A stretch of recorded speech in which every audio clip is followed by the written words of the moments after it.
அன்பலம் கொண்ட அனைத்து சொந்தங்களுக்கு அன்பணக்கங்கள். சனி பயிற்சி இந்த ராசிகள் நிதானம் கவனம் தேவை. வரும் மார்ச் 6ஆம் தேதி வாக்கிய பஞ்சாங்கத்தைப்படி மீன ராசியில் நடக்கும் சனி பகவானின் பயிற்சியில் இந்த ராசிகள் நிதானம் மற்றும் கூடுதல் கவனத்துடன் இருக்க வேண்டும். முதலில் மேஷம், பயமோ குழப்பமோ வேண்டாம். செய்யும் காரியங்கள் கூடுதல் கவனம், அமைதி, நிதானம் தேவை. விரைய சனி காலம் என்பதால் வீண் விரயங்களை தவிர்க்க முயற்சி செய்யுங்கள். சிம்மம், அஷ்டம சனி என்றும் சோர்வோ பயமோ வேண்டாம். சனி பகவானே உங்களுடன் இருக்கின்றார்.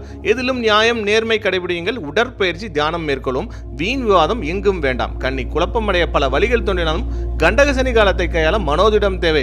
உடல் உபாதைகள் இருப்பின் மருத்துவரை அணுகுங்கள். மேலும் அணுசோர்வு விலக தியானம் மேற்கொள்வது அவசியம். சொல்லலாம், ரோக சனி காலத்தில் வெற்றிக்கான பல வழிகள் தென்பட்டாலும் கடின உழைப்பு அவசியம் தேவை. உங்கள் வயிறு சார்ந்த உபாதைகள் ஏற்படும் உடனே கவனிக்கும். தனுசு, அர்த்தாஷ்டம சனி காலத்தில் தேவையற்ற அலைச்சல்கள் உடல் சோர்வு ஏற்படலாம். வீண் வாதங்களை தவிர்க்க முயற்சி செய்யுங்கள். மீனம், ஜென்ம சனி காலம் என்பதால் மனதில் இனம் புரியாத பயமும் கலக்கமும் உண்டாகலாம். தியானம் மூலம் அதை கடந்து வரலாம். ஆனால் நேர்மையான பார்வையில் பயணிக்கும் போது சனி பகவான் உங்களுக்கு துணையில் இருப்பார். அனைவருக்கும் அன்பு வணக்கங்கள்.